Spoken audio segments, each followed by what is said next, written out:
I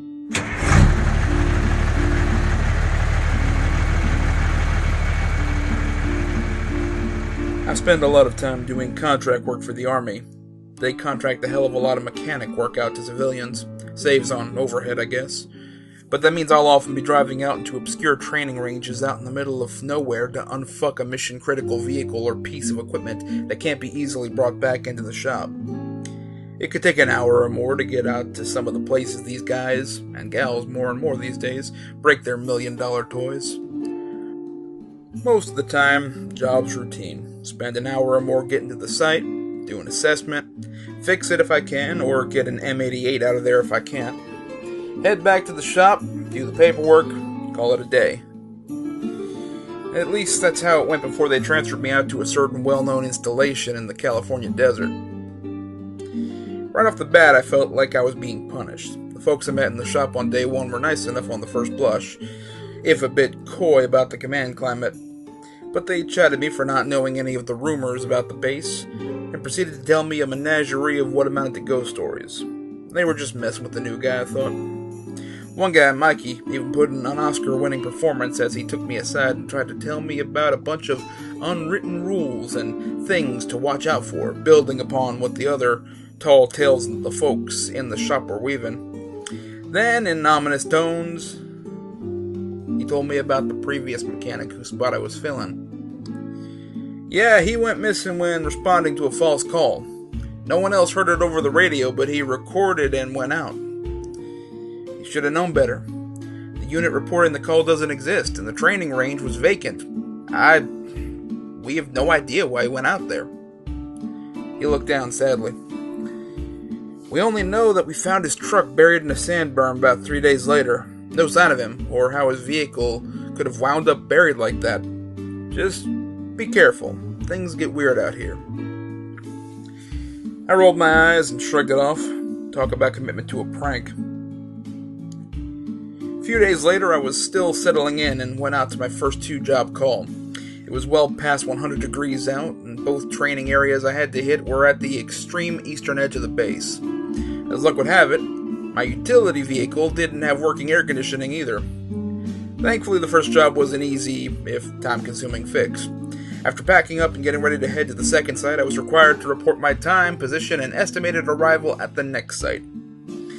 I thought to myself I could take the main roads the long way around all the ranges, following procedure, and in doing so avoid entering an active training area, or I could take a shortcut across the training area and cut 40 minutes off my transit time to the next job.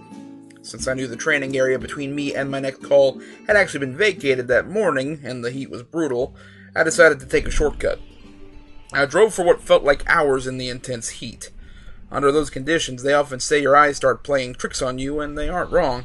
Strange, distorted forms appeared off in the distance, only to fade to nothing as I drive by. For miles and miles this went on. And then all of a sudden, I was brought out of my trance by a form that didn't dissipate. Breaking one of Mikey's silly cardinal rules, I pulled off the road to have a look and see if I could help. As I neared, I could see clearly that it was an old Jeep stuck in the sand.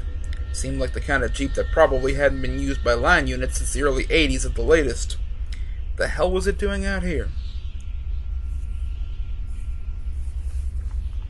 I slowed down and pulled up next to the wreck and immediately felt my stomach drop, as if I were weightless. 2 limp forms rested on the front seats of the Jeep, and one laid nearby in the sand. My adrenaline spiked, and I jumped up out of my truck to rush over to help. Despite the oppressive heat, a chill overcame me. The men were clearly dead, but they couldn't have been out here more than a week by their appearances.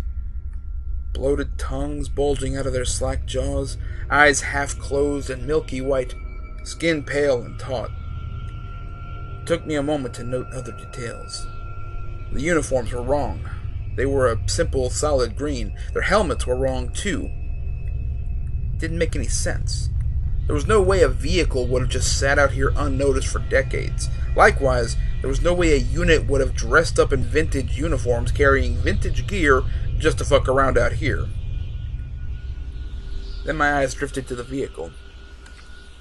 Against my better judgment, I walked around and inspected it. The water cans in the back were empty, and the whip radio antenna was missing from its mount in the rear of the vehicle. I stood there at a loss, knowing what probably happened to these men, but not understanding who it had happened to. I walked back around to the front of the vehicle and stopped. The man who was lying in the dirt was gone. What the fuck? I exhaled. Hey! A voice called from the far side of the immobilized Jeep. Not knowing what to say, I said nothing at all as I slowly started moving backwards, careful to make as little sound as possible. Hey, can you give us a hand? We're stuck here. I heard the driver's side door open and close, but couldn't see what was happening as they went to work trying to free the Jeep. Hey! The voice called again, more urgent and louder. Hey, can you give us a hand? We're stuck here! I glanced to the truck, still apparently undisturbed only about 10 meters away. The problem, though, was that the only way to get in my truck was to go right by the passenger side door and cross the line of sight of whatever it was that I had stumbled upon. I wanted to run, but I found my feet too heavy to lift, so I used all of my will to take another step backwards. And just then, I stepped on the one goddamn piece of vegetation within 50 meters of me. Time slowed. The sounds of strain and digging coming from the far side of the Jeep stopped.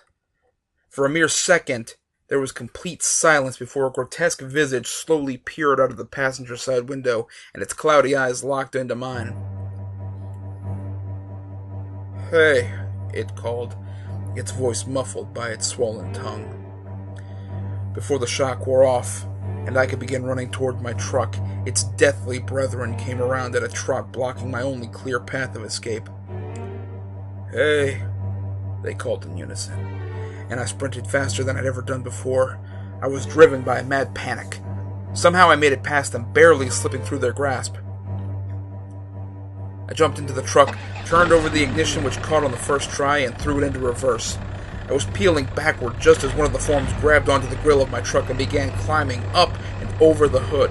I swerved left and right, trying to throw it off to no avail. It tore into the hood for purchase and kept right on coming. It anticipated and braced for every clumsy maneuver, and just as its hand firmly grasped the driver's side view mirror, it began to shift and fade from reality. I was back on the main road, and its compatriots stood off the main road as mute statues. They watched for moments before returning to their ceaseless task. I drove onward, leaving them behind, and ignored anything else along the way.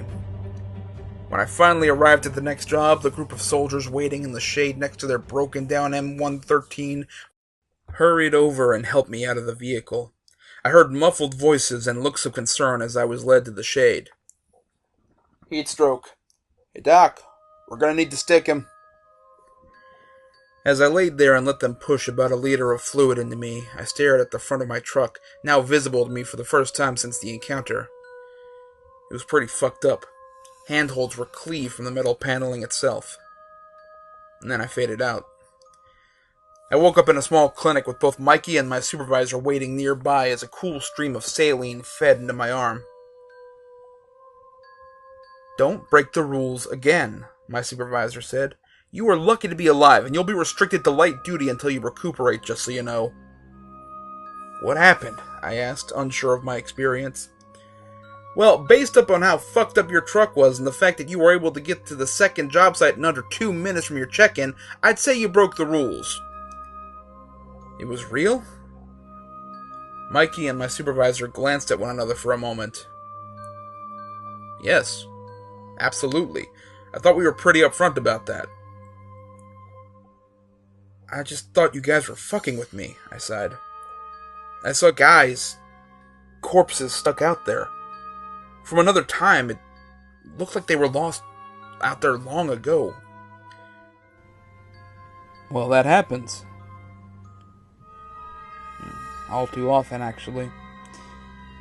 I can't tell you if they're echoes or what, or how time can cease to have meaning when you break the rules. But they were people. That I'm sure of. I guess they never let go. They never gave up hope. That desperation echoes through time, but it's only one of the more benign things out there.